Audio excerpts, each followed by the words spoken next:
What is up? What is up? What is up? And welcome back to the Hip Hop Comic Shop. I am your host, Black Manta. And with the assistance of VR Trooper, today we're bringing you a new episode. Now, today we're doing things, I don't know, not different, but something that we're finally doing here on the Hip Hop Comic Shop. We're going to go ahead and discuss my top 7 movies for this type of season. And this type of season is October, and we're talking about horror movies, man. That's one of my favorite genres of movies. As you can see, I'm rocking Night of the Creeps. And yes, that is on this list.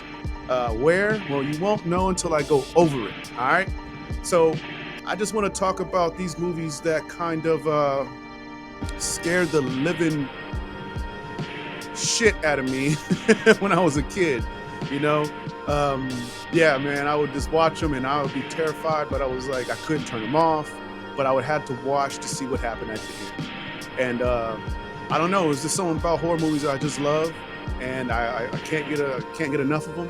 I think the late 70s and the early 80s were about the golden time for all horror movies.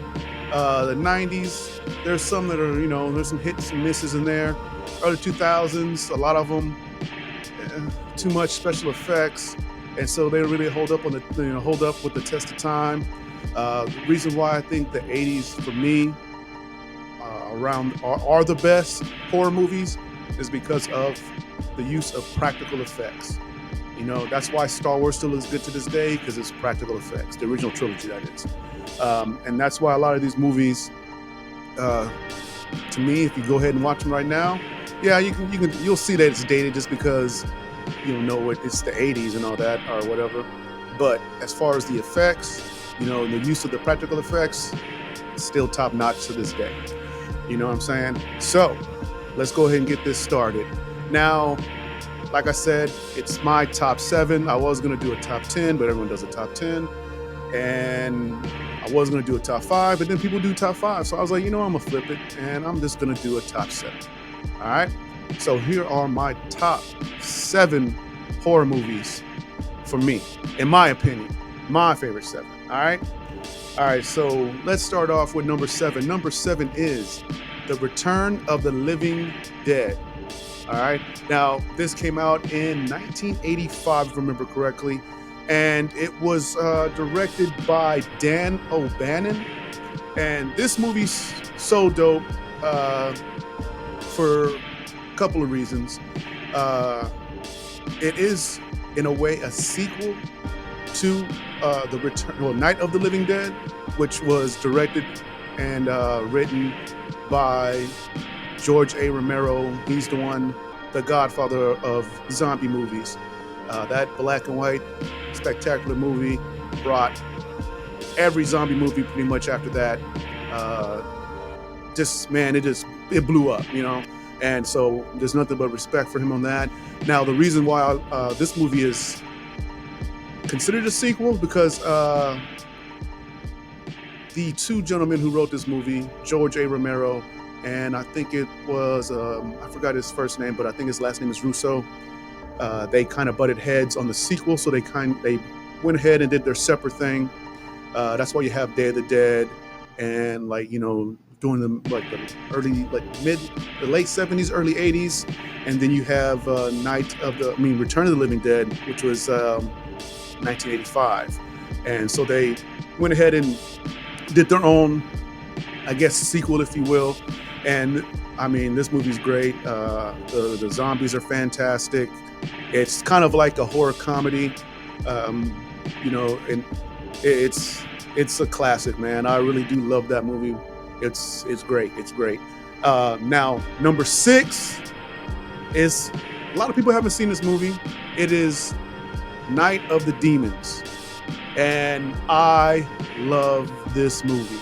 All right, this came out 1988. It was directed by, I gotta look at my notes here, make sure I got everything on point for you guys. It was directed by Kevin Tenney.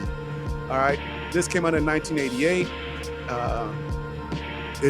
Basically the plot is a group of teenagers decide to they're having a Halloween party, but they want to have a Halloween party at at a, what is it? A haunted, said to be haunted mortuary. All right, and there's no way. There's no way you could get. I don't care how fine Shorty is, man. The dudes were going because they're like, yo, I'm gonna go ahead and holler at this Shorty. She's going to this party. I've been wanting to go ahead and holler at her for a minute. Nah, bruh, it's not happening. I wouldn't have done it. And what's funny about this movie is that there's a black character in there, and he's like, the whole time the white kids are doing the crazy stuff, he's like, my dad said not to do this. And that's why I love the movie, man.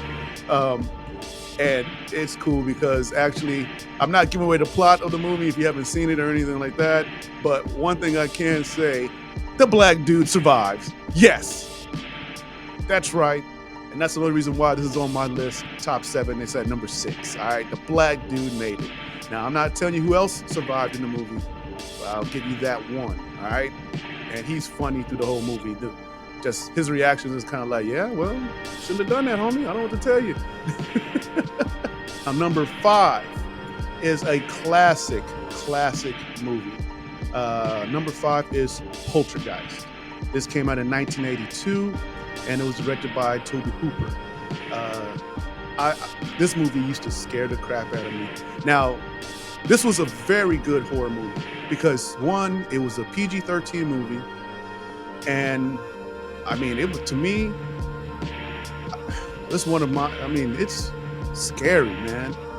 That is a scary movie. Just the way that the poltergeists were messing with everyone in the house.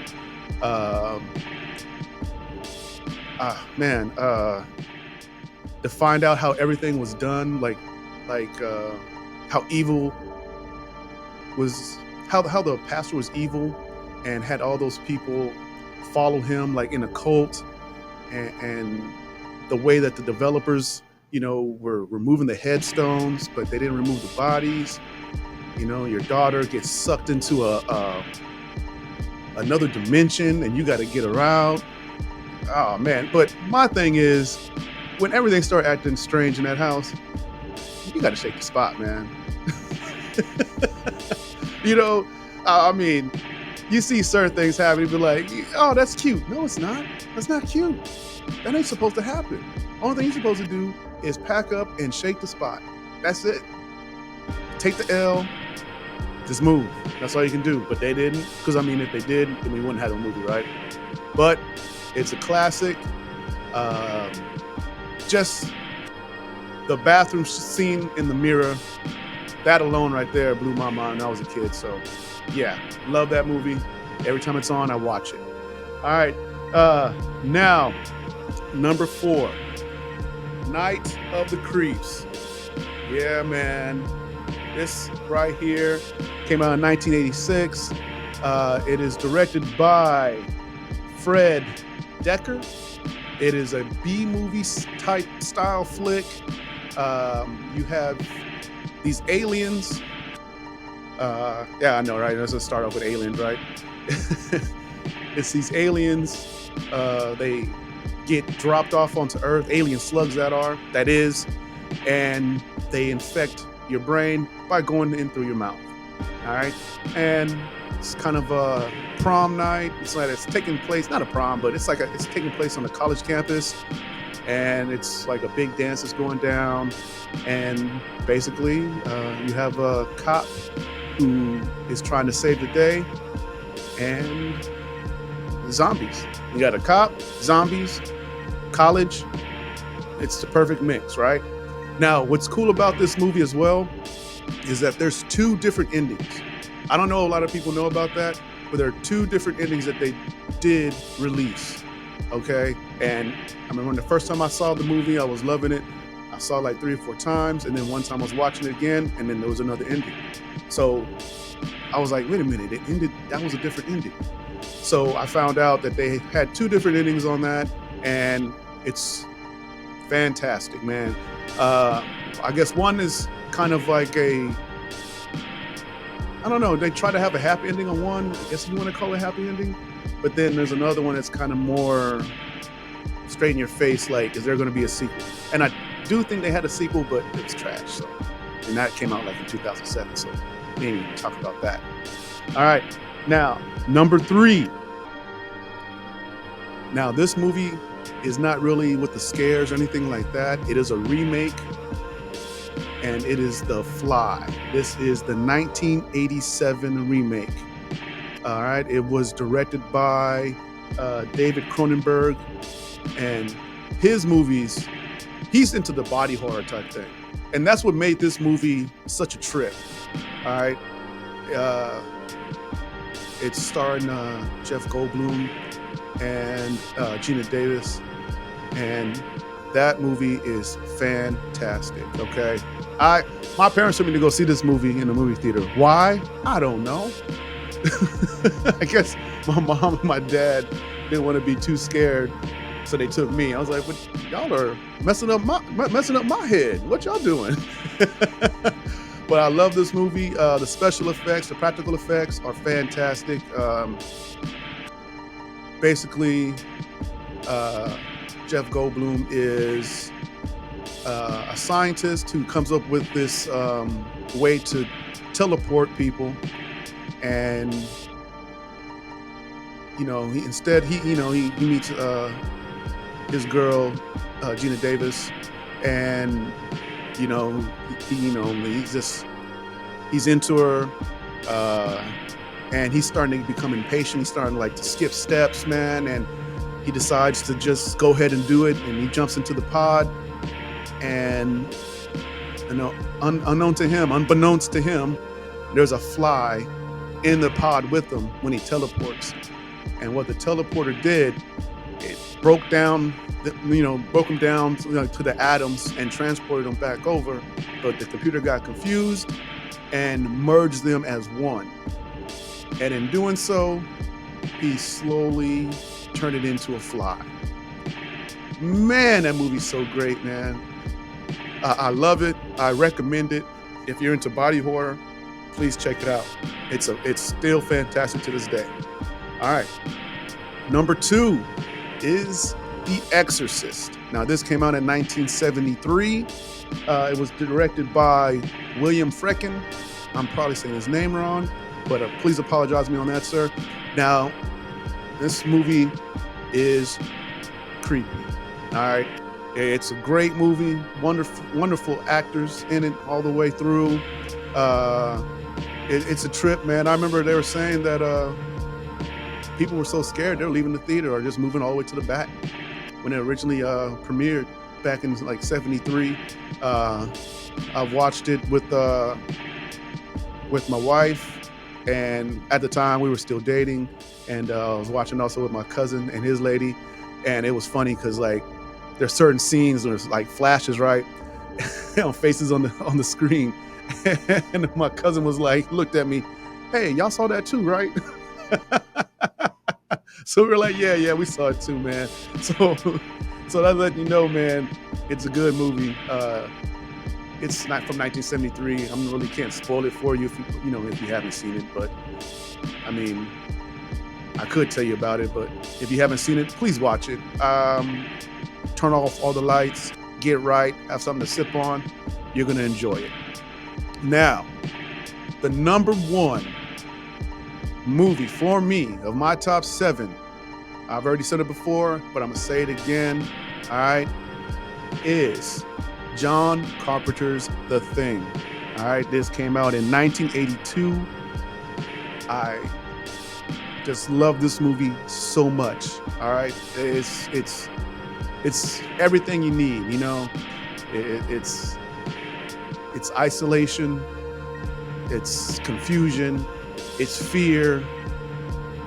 You can't go anywhere because if you go run out in the Arctic, where are you gonna go?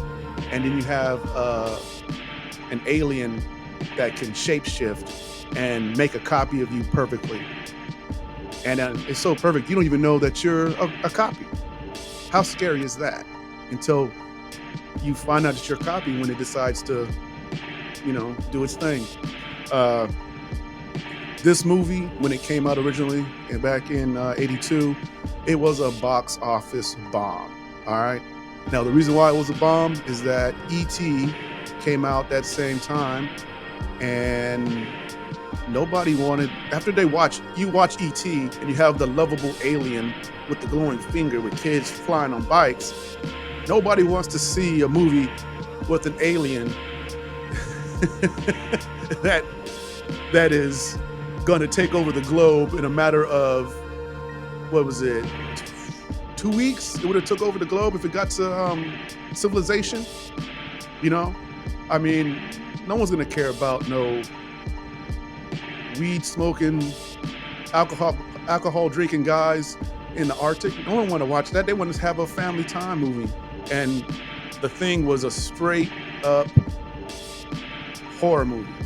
And it was actually a remake of a 1958 movie, The Thing, which was a story, a novella story of who goes there.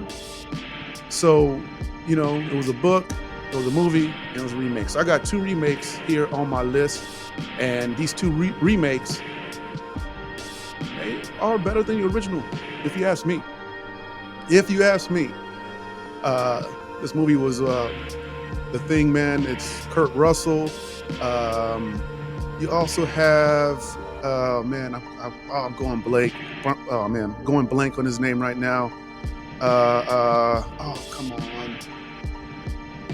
He's the voice of Venom on the, not Venom, sorry, a Spawn.